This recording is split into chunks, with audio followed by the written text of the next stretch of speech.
제가 오늘은 이 성경으로 돌아가자는 그 첫날 제목으로 구속의 경륜이라는 가장 폭넓고 넓은 제목을 준비해 봤습니다.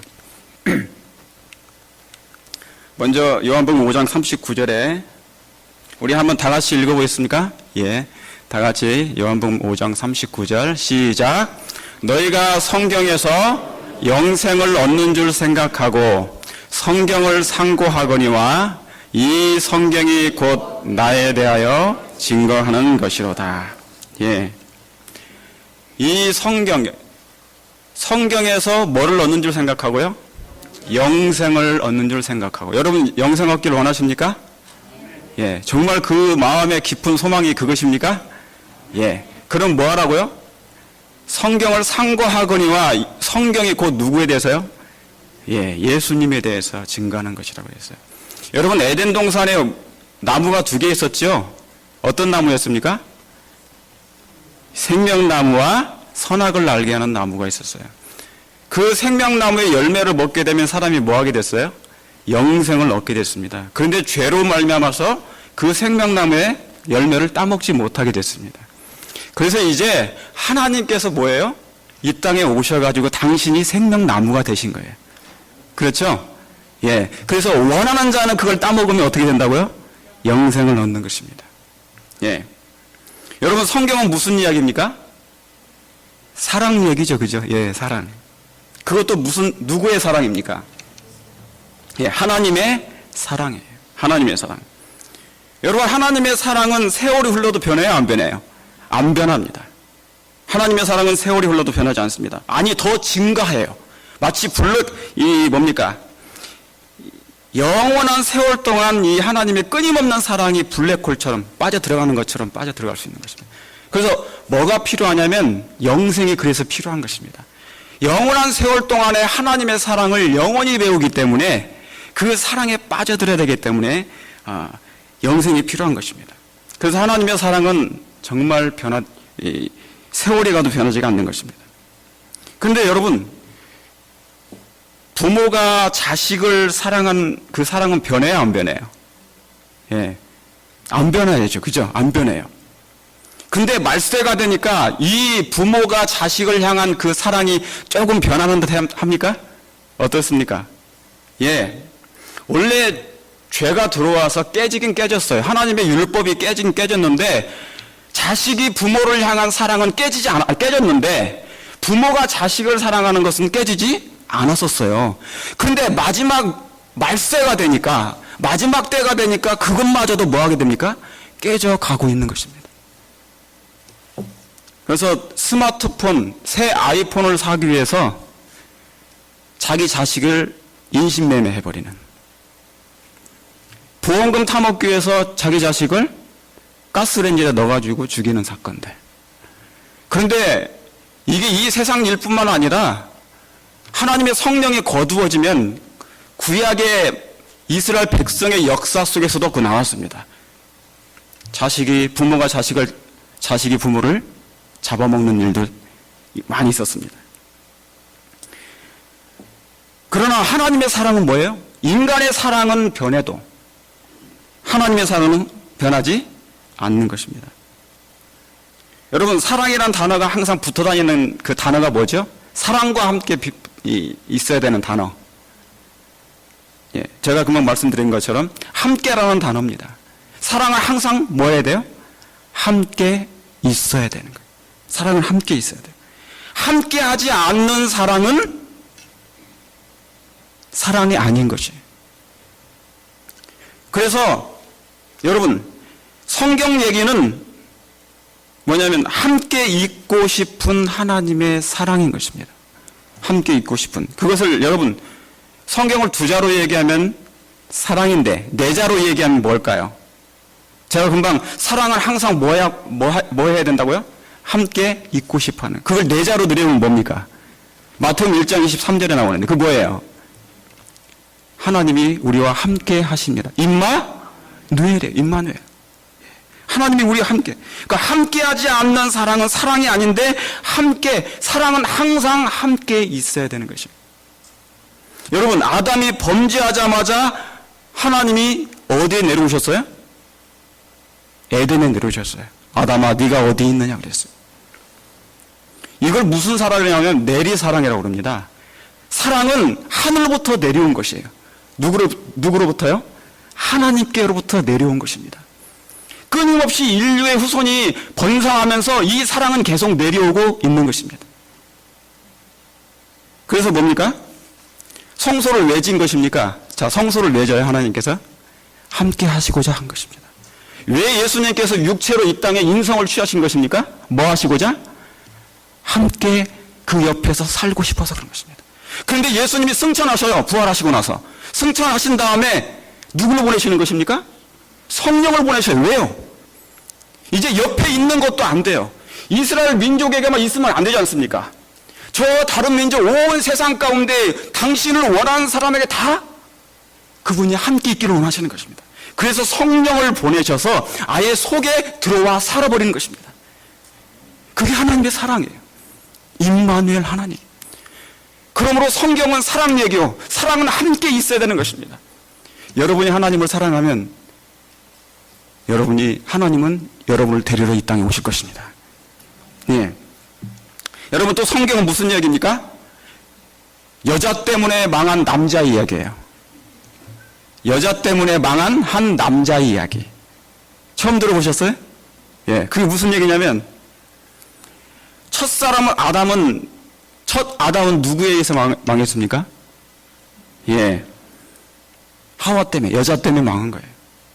그죠? 둘째 아담 대신 예수님은요, 온 인류의 여자, 교회를 위해서 그분은 스스로 망하신 것입니다. 제가 성경을 간단하게 말씀을 드린 거예요. 성경은 한 여자 때문에 망한 한 남자의 이야기인데 그분이 예수님 얘기라 그 말입니다. 그래서 여자가 먼저 죄를 범했죠. 그러니까 여자분들이 가장 무서워하는 게 뭔지 아세요?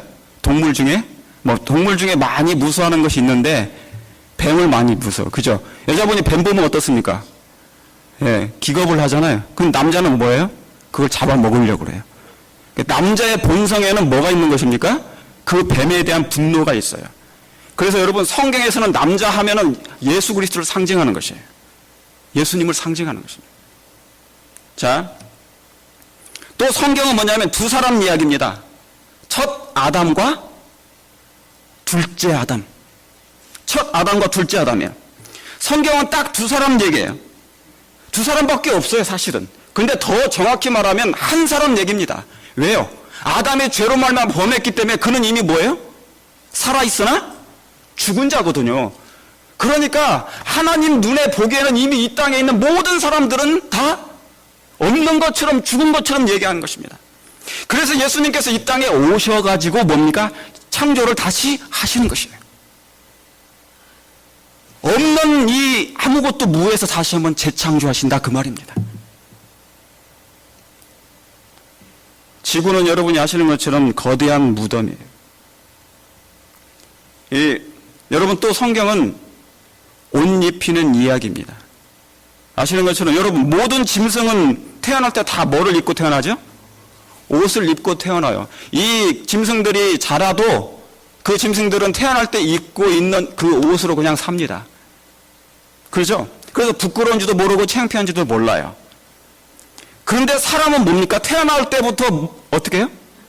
벗고 태어나요. 왜 짐승은 다 옷을 입고 태어나는데 왜 인간만큼은 뭡니까? 다 옷을 벗고 태어나는 거예요. 그래서 두 살이나 세 살이 되면 그때부터 뭐를 인식하는 것입니까? 아, 내가 벗었다는 걸 인식해요. 그러니까 이 아이들이 창피를 그때부터 부끄러움을 느끼기 시작하는 것입니다. 왜 그럴까요, 여러분? 본능적으로 죄인은 뭐예요? 알아요. 죄를 범했기 때문에 죄로 말미암아 벌거벗었다는 것을 죄인들은 그걸 아는 것입니다. 예. 그것을 인식한 순간부터 뭡니까? 뭔가를 입어야 돼요. 무화과나무를 잎을 엮어가지고 입든지 옷을 입든지 입어야 되는 것입니다. 또 뭡니까? 사람은 울면서 태어나고 또 뭐예요? 울면서 죽어요. 여러분 왜 태어나면서 기쁘잖아요. 엄마는 되게 기쁜데 아이는 울고 태어나죠? 왜 꼭 울면서 태어나야 됩니까? 아니잖아요. 그죠? 그런데 울면서 태어나서 울면서 죽어요. 아이도 본능적으로 아는 것입니다. 왜요? 인생이 태어나서 별 재미없다는 것을.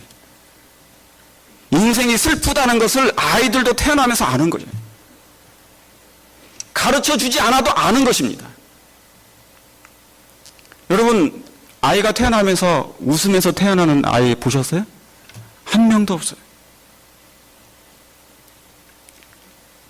뭔가 이상하다 그 말입니다. 죄로 뭔가 망가진 것이에요. 왜요? 여러분, 에덴의 뜻이 뭔지 아십니까? 에덴? 에덴의 뜻이 기쁨, 즐거움이란 뜻이거든요. 기쁨, 즐거움. 그런데, 그러니까 죄로 말미암아 에덴이 망가졌다는 것은 우리의 마음 가운데, 인간의 마음 가운데 기쁨과 즐거움이 사라진 것이에요. 그러니까 애가 태어나자마자 기쁘지 않다 그 말입니다. 울면서 태어나는 것이. 그리고 또 뭡니까? 여러분, 우리가 인생을 살면서 아무리 돈이 많고 아무리 금은부가 많고 좋은 집, 좋은 차를 산다 할지라도 잠깐은 기쁜데 그것도 뭡니까? 순간이에요. 마음이 허전합니까? 공허합니까? 예, 여러분 창세기 1장 2절에 뭐라고 써 있습니까? 땅은 뭐하고요? 예, 땅이 혼돈하고 뭐하며요? 공허하며. 이제 여러분 창세기 1장 2절 다음에 3절이 곧 올 것입니다.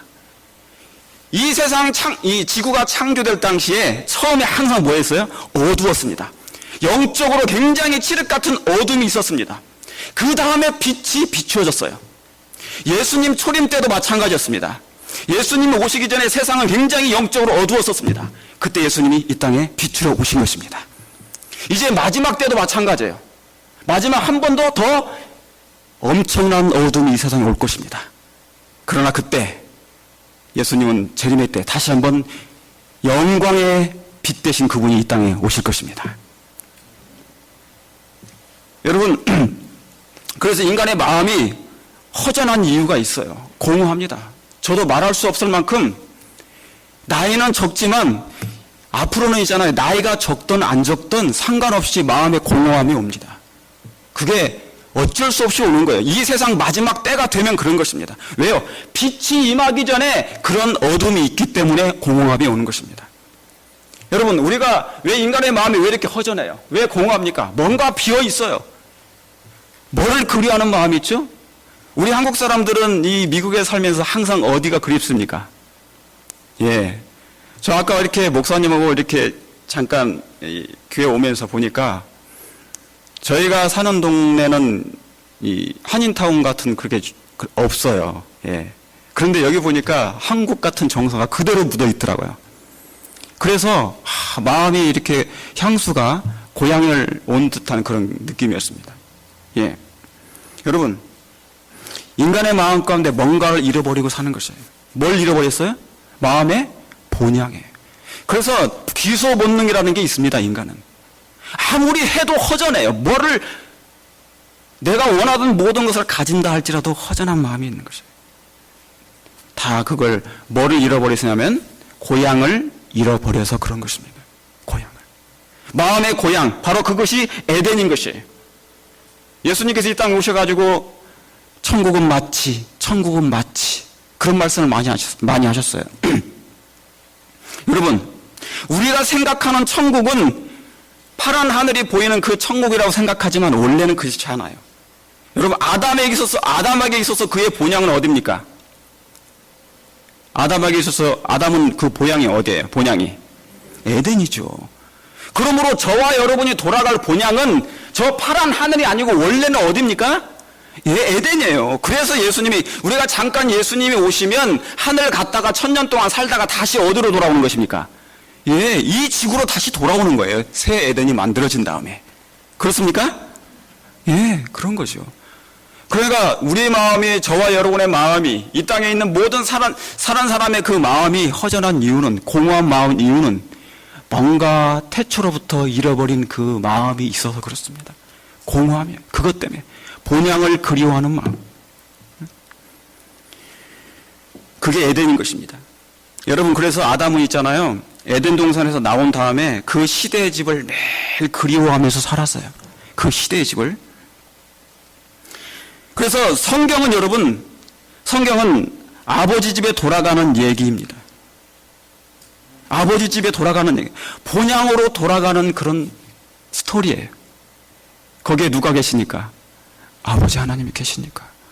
여러분, 진실로 여러분이 정말 그 하나님을 사랑하세요? 정말 예수님을 여러분의 구원의 하나님으로, 우리 아버지 하나님으로 정말 믿으십니까? 그러면 돌아가시길 바랍니다. 그분은 자식 찾아, 성경은 여러분 자식 찾아 산만리한 스토리입니다.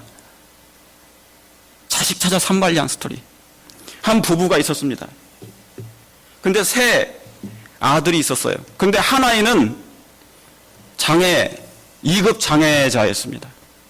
그런데 어머니가 이 아이를 어렸을 때 데리고 나가다가 시장에 같이 갔는데 아이를 잃어버린 것입니다. 그때 아이가 장애자니까. 그때부터 30년 동안 이 아이를 찾아 헤맸어요. 우여곡절 끝에 이 아이를 드디어 만나게 됐어요. DNA 검사하고 그 다음에 다리에 점 있는 것을 다 발견하고 드디어 만나게 됐습니다. 근데 만나보니까 아이가 40살이 넘었어요. 왜냐하면 30년이 넘은 다음에 만났었으니까. 그런데 이 부모가 30년 동안 단 한 번도 집을 이사 가지 않았습니다. 왜 그럴까요? 그 아들이 돌아오기를 바라거든. 그 아이가 돌아올까 봐서 이사 가고 싶어도 갈 수가 없었던 것입니다. 여러분, 하나님의 마음은, 성경은 예수님의 심정력입니다. 예수님의 마음속에 있는 그 자식을 향한 말할 수 없는 끌어오는 그 사랑 얘기예요.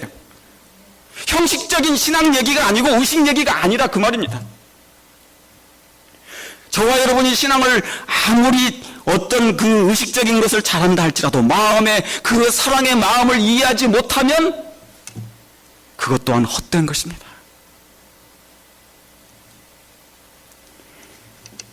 여기 에베소서 3장 9절에 영원부터 만물을 창조하신 하나님 속에 감추었던 비밀의 경륜이 어떠한 것을 드러내게 하려 하심이라.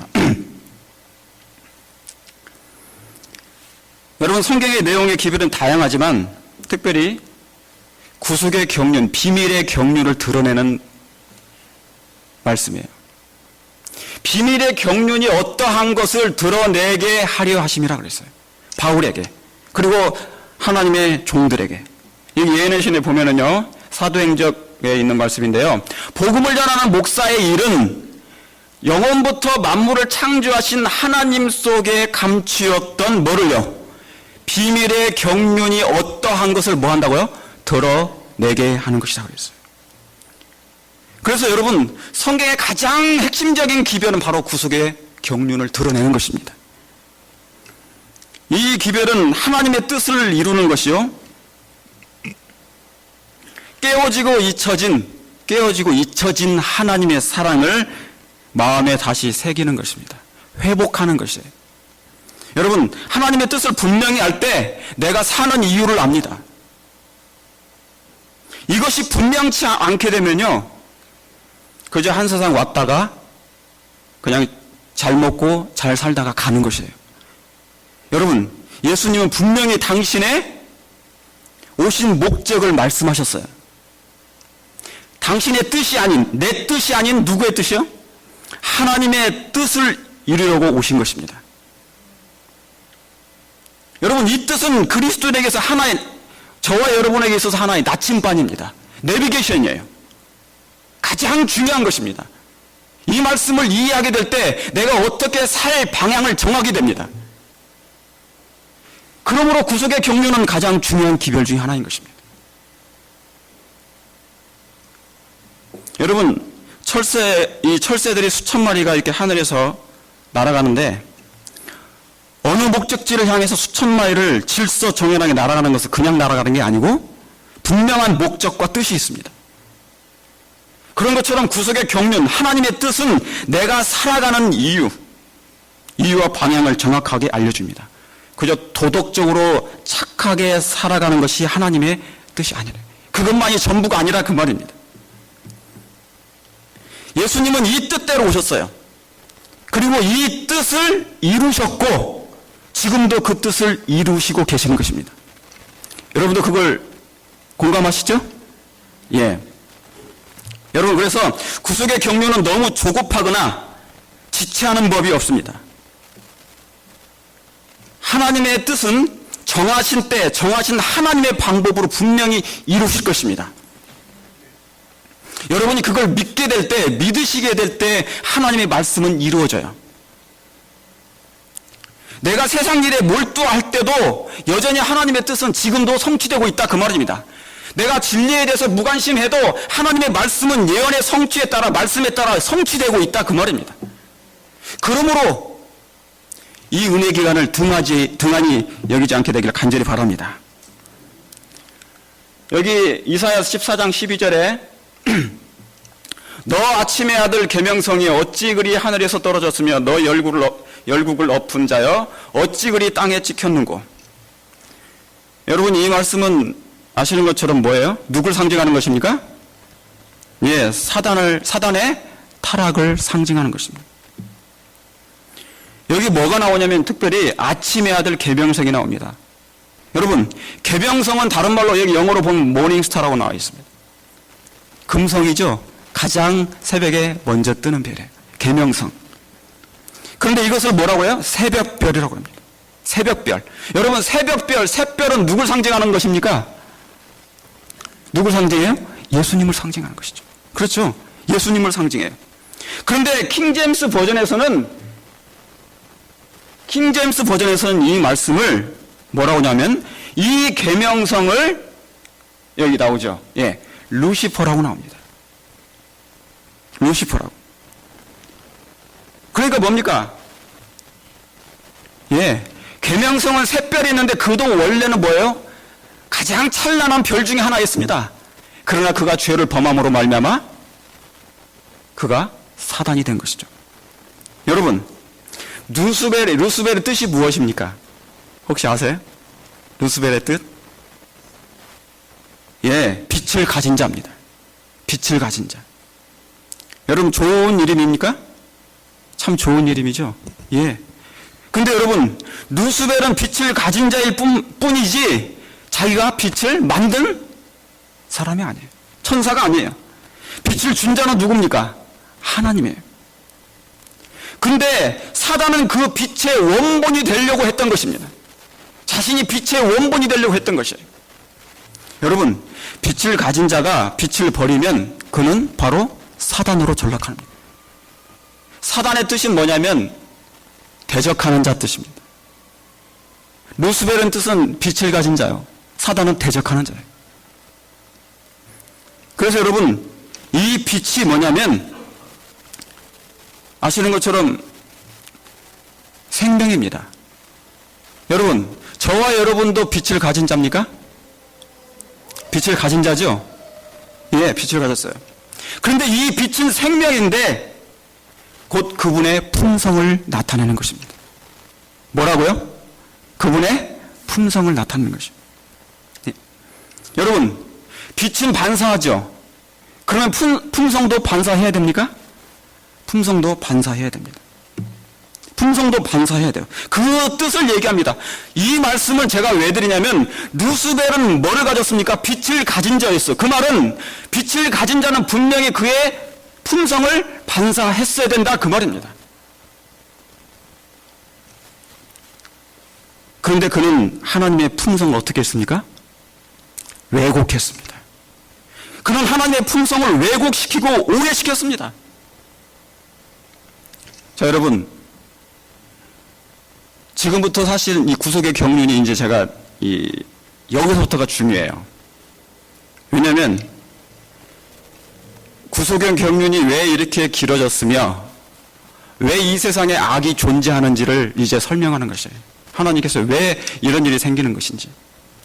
여러분, 자, 루스벨은 빛을 가진 자인데 그 빛은 품성이었어요. 사랑. 그런데 그 품성을 반사했어야 되는데 오히려 뭐 했습니까? 하나님의 품성을 왜곡시켰습니다. 왜곡시켰더니 천사들과 사람들은 오해했어요. 아, 하나님은 이상한 분이구나. 여러분, 아담은 원래 아담이 죄를 범한 다음에 나무에 숨었어요. 그런 다음에 어떻게 해서 숨었다고 그럽니까? 성경에는 두려워하여 숨었다고 그랬어요. 여러분, 아담이 언제부터 하나님을 두려워했습니까? 언제부터요? 예, 죄를 지음부터. 근데 왜 그랬는지는 그가 알아요. 무슨 말을 들은 것입니까? 누구한테 무슨 말을 들은 것이에요? 예, 사단에게 들었어요. 다시 말하면 사단이 면회를 요청했습니다. 아담과 하와를. 면회를 했더니 개인 과외를 받았습니다. 잠시 그와 대화하는 중에 이상한 얘기를 듣게 됐어요. 하나님에 대한 품성에 관련된 것을. 원래는 아담이 하나님을 두려워하지도 않았고 이상하게 생각하지도 않았습니다. 그런데 사단하고 잠깐 면회를 한 이후부터 대화를 한 이후부터 뭔가를 듣게 됐습니다. 하나님은 사랑이 아니시란 거죠. 하나님은 가혹한 분이시고 하나님은 폭력적인 하나님이시고 자유를 억압하는 하나님이라고 얘기한 것입니다. 다시 말하면 품성을 오해하기 시작한 것입니다. 여러분, 아담과 하와는 원래 하나님을 사랑했지 두려워하지 않았다 그 말입니다. 그래서 여러분, 그 이후로 온 세상이 신의 분노를 달래기 위해서 제물을 바치기 시작한 것입니다. 가인도 있잖아요. 그래서 제물을 그렇게 바친 것이에요. 그도 하나님의 품성에 대해서 오해를 했습니다. 사단에게서 뭔가를 들었어요. 여러분, 천사의 3분의 1도 사단에게 뭔가를 들었습니다. 하나님은 어떤 분이 아니라고요? 사랑의 하나님이 아니라는 것이죠.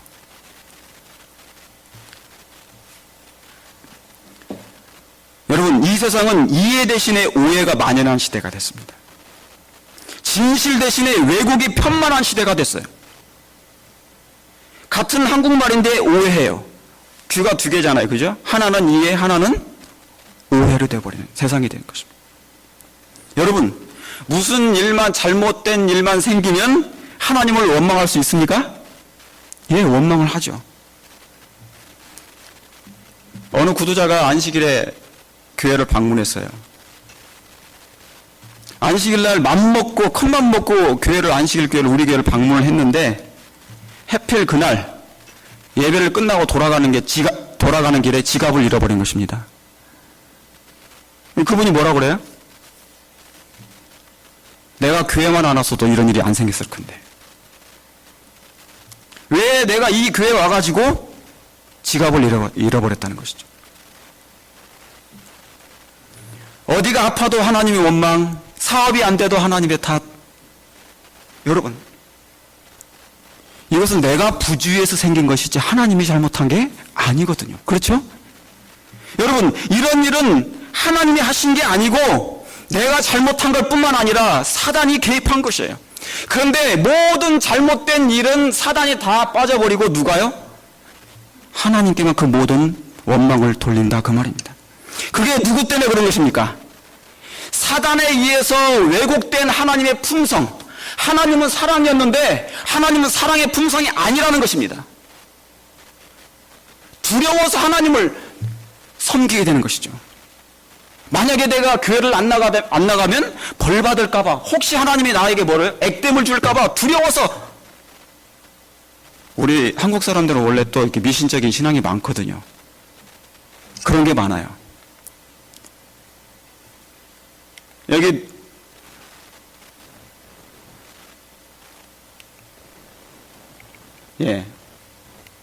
그랬죠? 여기 누가복음 11장 11절에 너희 중에 아비된 자 누가 아들이 생선을 달라 하면 생선 대신에 뱀을 주며 알을 달라 하면 전갈을 주겠느냐? 너희가 악할지라도 뭐예요? 좋은 것을 자식에게 줄 알거늘. 하물며 천부께서, 여러분, 하나님께서, 아버지께서 아들이 떡을 달라면 뱀과 전갈을 줄 자가 있겠느냐? 하물며 아들에게 천부께서 좋은 것을 주시지 아니하시겠냐 이거였어요. 여러분, 우리 하나님은 최고 것만 주십니다. 최고의 선물, 최고의 우주에 부유한 것만 담아서 다 주시는 것이에요. 아들까지 내어주신 분이 하나님 자신을 안 주시겠습니까? 여러분, 예수님을 주셨다는 것은 하나님 자신을 주신 것이에요. 같이 주셨다 그랬습니다. 그런데 사단은 여기 대정토에 보니까 하나님의 말씀을 그릇되게 전하고 잘못 나타냈다. 그러나 하나님께서 하늘 주민들에게 대한 율법과 법칙을 제정하실 때 공정하게 하지 않았고 피조물의 복종과 순종을 요구하심으로 하나님의 자신만을 높이기 위함이라고 주장했다. 그러므로 하늘 주민과 온 세계들 앞에서 하나님의 정부가 공의로우심을 실증되어야 했다 그랬습니다. 여러분, 사단은 하나님의 품성을 그런 나타냈습니다. 이 말은 다시 말씀드리면 하나님은 사랑도 아니고 하나님의 율법 또한 사랑이 아니라고 주장했던 것입니다.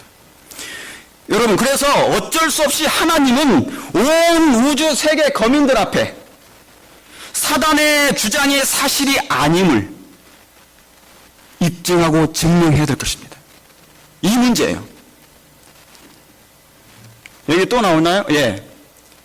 그 참탈자의 사단의 본성과 참 목적이 모두에게 알려져야 한다. 자신의 악한 행위에 의하여 자신의 정체가 드러날 수 있도록 그에게 뭐가 주어진다고요? 시간이 주어질 필요가 있다 그 말입니다. 왜요? 하나님의 품성이 오해됐고 곡해 왜곡시켜놨기 때문에 그 부분이 해결될 때까지는 그에게 뭐예요? 그의 악한 정체가 드러날 때까지는 그의 본성이 드러나기 위해서는 시간이 주어질 필요가 있다 그 말입니다. 그래서 여러분, 사단은 모든 죄악이 하나님 때문에 생긴 것이라고 주장했기 때문에 하나님은 이것을 분명하게 증명하시고 입증하셔야 될 것입니다. 이 문제가 바로 구속의 계획의 구속의 경륜의 시작입니다. 자, 구속의 경륜의 구조의 선지자 68장인데요. 구속의 경륜에는 사람을 구원하는 일보다 더 광범위하고 깊은 뭐가 있어요? 목적이 있다고 그랬어요. 여러분, 저와 여러분이 구원받는 것보다 더 중요한 목적이 뭐겠어요? 우리에게 있어서 우리 구원받으면 되는 것이지 이보다 더 중요한 목적이 있단 말입니다. 그런데 하나님께서는 그게 있다는 것이에요. 그리스도께서는 이 일만을 위하여, 인류의 구원만을 위해서 오시지 않으셨다. 그분께서 오신 것은 단순히 이 작은 지구 세계, 작은 세계의 거민들이 하나님의 율법을 마땅히 생각해야 할 대로 생각하게 하는 것뿐만 아니라 어떻게 해요? 온 우주 앞에 하나님의 품성을 뭐 하시기 위해서요? 옹호하시기 위하여 오셨다 그랬습니다. 여러분, 인류를 구원하는 것도 중요한데, 이 지구가 인류가 구원받는 것도 중요한데, 여러분 개개인이 구원받는 것도 중요한데, 이거보다 더 중요한 것이 하나님에게는 있었다 그 말입니다. 그게 뭐예요? 사단에 의해서 왜곡된 하나님의 품성이 온 우주 세계 거민들, 다시 말씀드리면 이 지구 말고도요, 온 우주에는 지구들이 더 많습니다. 타락하지 않은 세계 거민들이 더 많다 그 말입니다. 그들을 위해서라도 하나님의 품성을 완전히 더 뭐 해야 돼요? 옹호해야 된다 그 말입니다. 왜요? 사단은 하나님의 율법은 자유를 억압하며 강요하는 것이라고 주장했기 때문에 이것을 분명하게 해결해 하셔야 됩니다. 사단이 온 우주 세계 거민과 천사들 앞에 오고요, 하나님은 사랑이 아니라고 왜곡시켰기 때문에 그 왜곡, 그 기만을 깨트리기 위해서라도, 여러분, 그 기만 때문에 천사의 3분의 1이 다 타락했지 않습니까? 그러므로 그 문제를 해결하기 위하여 온 우주 앞에 하나님이 어떤 분이시며 또한 사단의 정체가 무엇인지 이제 폭로하셔야 되는 것입니다. 그러므로 그에게 시간이 주어지는 것입니다. 여러분 이해 가시겠습니까?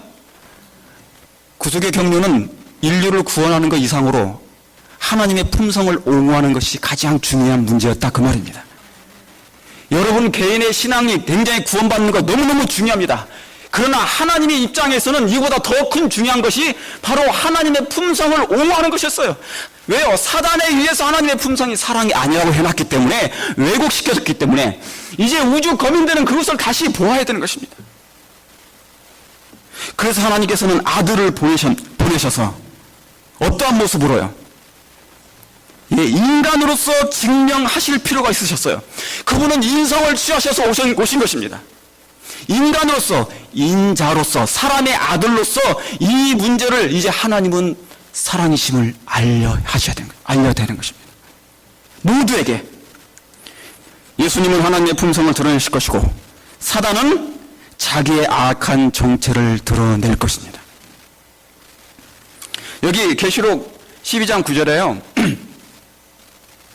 큰 용이 되어 쫓기니 옛뱀 곧 마귀라고도 하고 사단이라고도 하는 온 천하를 꿰는 자라. 땅으로 내어 쫓기니 그의 사자들도 저와 함께 내어 쫓기니라. 여러분, 사단과 천사의 3분의 1이 타락하여 땅으로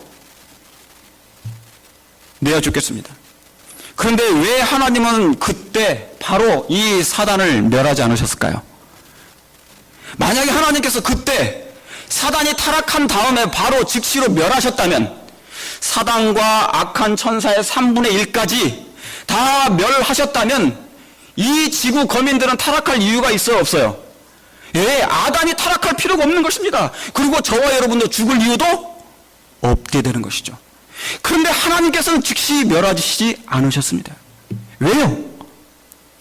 만약에 즉시 하나님께서 사단과 그의 악한 천사들을 멸망시켰다면 하나님을 뭐예요? 사단이 주장한 대로 정말 하나님은 사랑의 하나님이 아니라고, 그의 주장이 맞다고 될 것입니다. 그러므로 말미암아 이 문제, 하나님께서는 어쩔 수 없이 사단을 멸하지 아니하시고 살려두신 것입니다.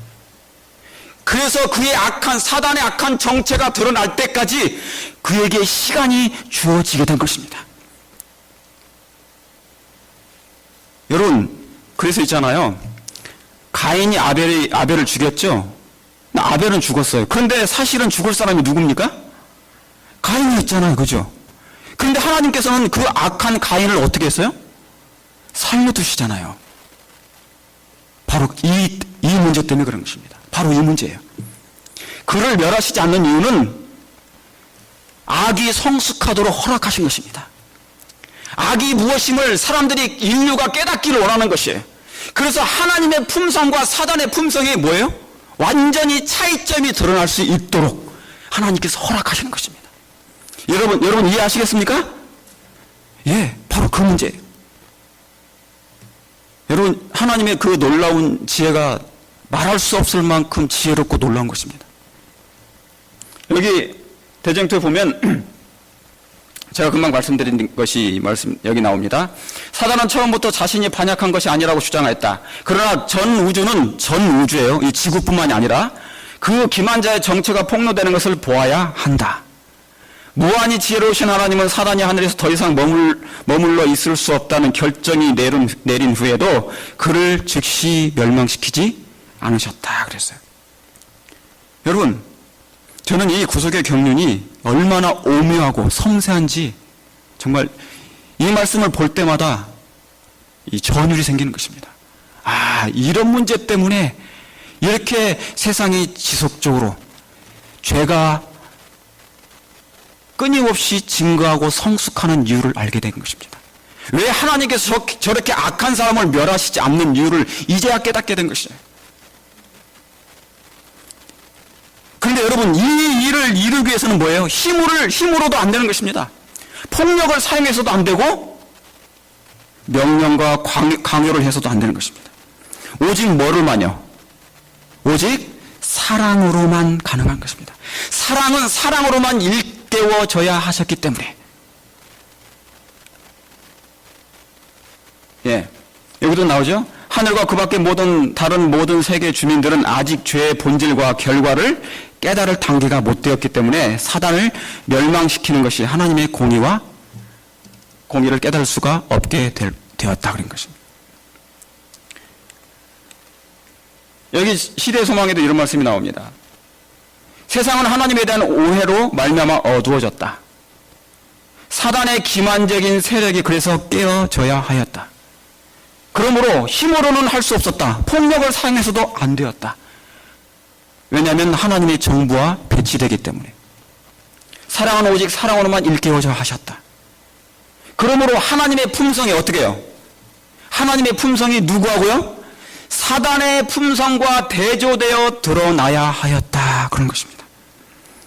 그래서 여러분, 인류를 위해서도 사단과 악은 계속 존재해야 되는 것입니다. 여러분, 그래서 악이 존재하는 것이에요. 악이 증가하는 것입니다. 하나님의 품성과 사단의 품성의 차이점을 온 우주와 세계가 인류가 봐야 되는 것입니다. 그것을 목격해야 됩니다. 그래서 하나님께서는 악을 멸하시지 않으신 것입니다. 여러분, 이 중대한 것, 이 중대한 경륜에 대해서 저와 여러분이 바로 사는 이유가 여기에 나와 있는 것입니다. 이 중대한 경륜이 우리가 사는 이유요 목적인 것입니다. 여러분, 이 목적을 위해서 이스라엘 백성을 하나님께서 택하셨습니다. 그리고 저와 여러분을 마지막 미말에 하나님께서 또한 또 택하신 것이에요. 왜요? 왜 택하신 것입니까? 우리의 품성을 통하여 하나님이 어떠한 분이심을 다시 뭐 해야 되니까요? 드러내셔야 되니까.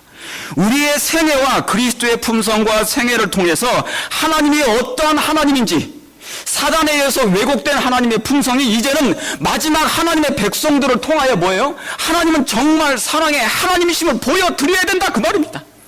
어디 앞에요?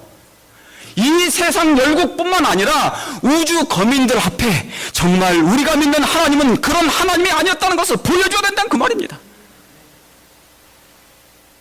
여러분, 이것은 너무나 중요한 기별인 것입니다. 여기 이사야 49장 3절에 내게 이르시되 너는 나의 종이요 내 영광을 뭐 할 자요? 나의 영광을 나타낼 이스라엘이라 하셨어요. 여러분, 여기서 영광은 뭘 상징합니까? 하나님의 품성입니다. 하나님의 품성이에요.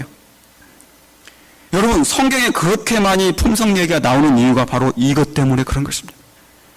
성경은요, 두 가지 품성 얘기입니다. 하나는 하나님의 품성과 하나는 사단의 품성을 얘기하는 것이에요. 그런데 이 마지막 때 그 품성의 두 본성이 이제 대조가 나타나는 것입니다. 하나는 선이요 하나는 악입니다. 하나는 어둠이요 하나는 빛이요. 그런데 이제 마지막 때가 되니까 점점 자기의 분명한 본성이 드러날 때가 되었다, 그 말입니다.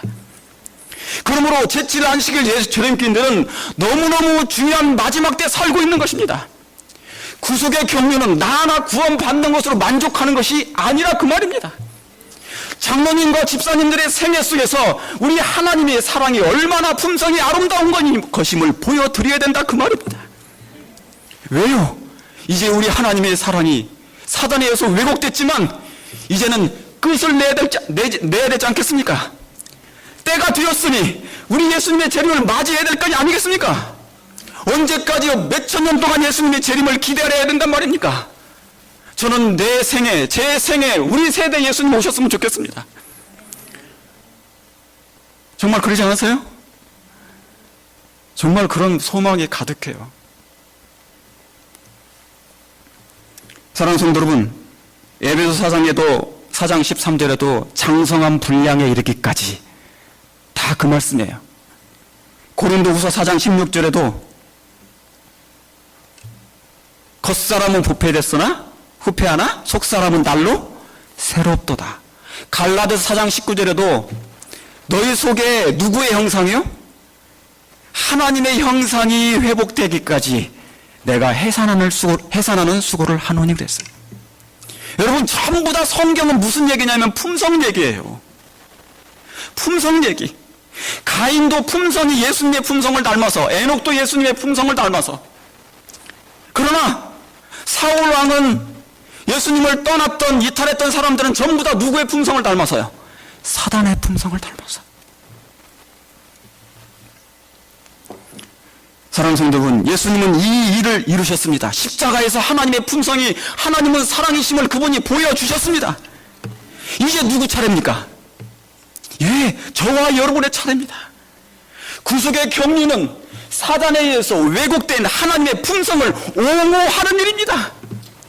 이 세상 열국뿐만 아니라 우주 거민들 앞에서 우리 하나님은 정말 사랑의 하나님이고, 하나님의 율법 또한 사랑임을 세상 앞에, 우주 앞에 보여주는 것이 구속의 경륜의 가장 중요한 핵심인 것입니다. 그러므로 저와 여러분의 생애가 이 일을, 이 놀라운 구속의 경륜을 깨닫게 될 때, 그리고 이해하게 될 때, 그저 교회에 나오는 것이 귀찮고 그저 헌금 내는 문제가 아닙니다. 안식일 잠깐 나와서 예배드리는 그런 문제가 아니에요. 그 이상의 문제인 것입니다. 여러분 그렇게 생각하십니까? 그렇게, 그러므로 여러분이죠, 우리 하나님이 어떤 분이심을 보여주시기 바랍니다. 우리의 생애 속에 성령을 모셔서 그 일이 이루어지길 간절히 바랍니다. 이제 마지막으로 마태복음 5장 16절에 우리 다 같이 한번 읽도록 하겠습니다. 시작. 이같이 너희 빛을 사람 앞에 비추게 하여 저희로 너희 뭐예요? 착한 행실을 보고 하늘에 계신 너희의 아버지께 영광을 돌리게 하라 그랬습니다. 너희 빛을 세상 앞에 비추어. 여러분 빛이 뭐라고 그랬습니까? 빛은 품성이라고 했습니다. 빛은 생명의 품성입니다. 여러분의 마음 가운데 정말 예수님이 계시면 예수님처럼 될 것입니다. 예수님을 닮게 될 것입니다. 그러면 여러분의 마음 가운데 그 속에 있는 아름다운 착한 행실을 사람들에게 보여주시길 간절히 바랍니다. 그것을 보고 많은 사람들이 하늘을 사게 되길 간절히 바랍니다. 아, 내가 장로님 보니까 정말 우리 하나님이 어떤 분이심을 이제 알게 되겠다고. 우리 집사님을 보니까 아, 하나님의 품성이 어떠함을 이제 알게 되었다. 그러므로 사랑하는 성도 여러분, 저와 여러분의 모습을 통하여, 생애를 통하여, 품성을 통하여 우리 하나님은 사랑이시다라는 그것을 보여주는 우리 모두가 되길 간절히 바랍니다.